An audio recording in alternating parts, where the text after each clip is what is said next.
Page number 261, the last paragraph. The aims of this movement were explained as follows by Gandhi in a letter to the Viceroy.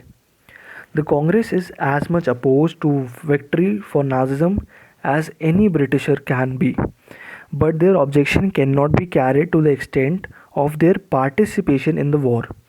And since you and the Secretary of State for India have declared that the whole of India is voluntarily helping the war effort, it becomes necessary to make clear that the vast majority of people of India are not interested in it. They make no distinction between Nazism and the double autocracy that rules India. Vinoba Bhave was the first to offer Satyagraha. By 15th May 1941, more than 25,000 Satyagrahis had been jailed. Two major changes in the world politics occurred during 1941.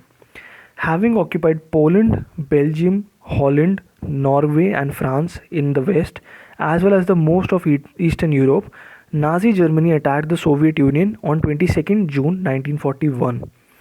On 7 December, Japan launched a surprise attack on the American fleet at Pearl Harbor and joined the war in the side of Germany and Italy.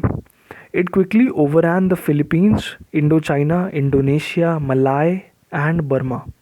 It occupied Rangoon in March 1942. This brought the war to India's doorstep. The recently released Congress leaders denounced the Japanese aggression and once again offered to fully cooperate in the defense of India and the Allied cause if British transferred the substance of power to India immediately and promised complete independence after the war. The British government now desperately wanted the active cooperation of Indians in the war effort. To secure this cooperation, it sent India in March 1942 a mission headed by a cabinet minister, Sir Stafford Cripps, who had earlier been a radical member of the Labour Party and a strong supporter of the Indian national movement.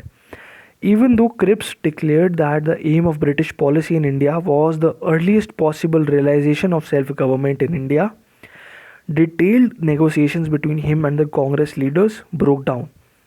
The British government refused to accept the Congress demand for the immediate transfer of effective power or to Indians.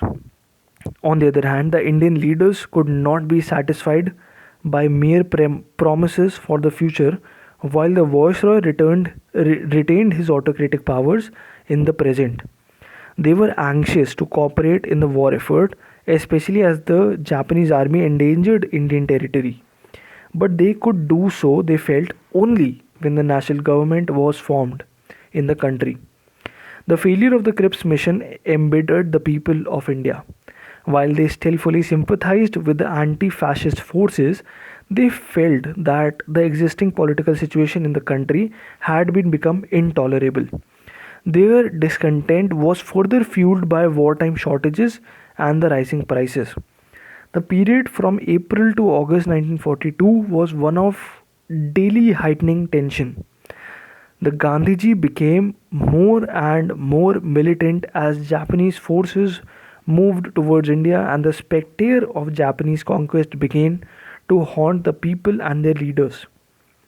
The Congress now decided to take active steps to compel the British to accept the Indian demand for independence.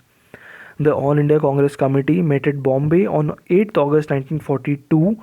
It passed the famous Quit India resolution and proposed the starting of a non-violent mass struggle under Gandhi's leadership to achieve the same.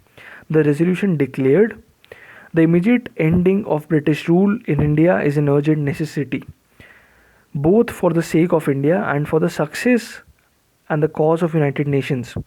India, the classic land of modern imperialism, has become a crux of the question. For by the freedom of India will Britain and United Nations be judged, and the peoples of Asia and Africa be filled with hope and enthusiasm. The ending of British rule in this country is thus a vital and immediate issue which depends on the future of the war and the success of freedom and democracy.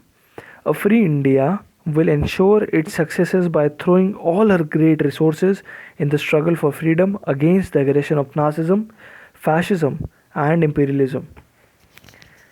Thank you everyone for tuning in. In the next part, we are going to start with page number 263. Meanwhile, do share and subscribe the channel for more such videos like this and keep supporting us. Thank you and have a great day and all the best for exams.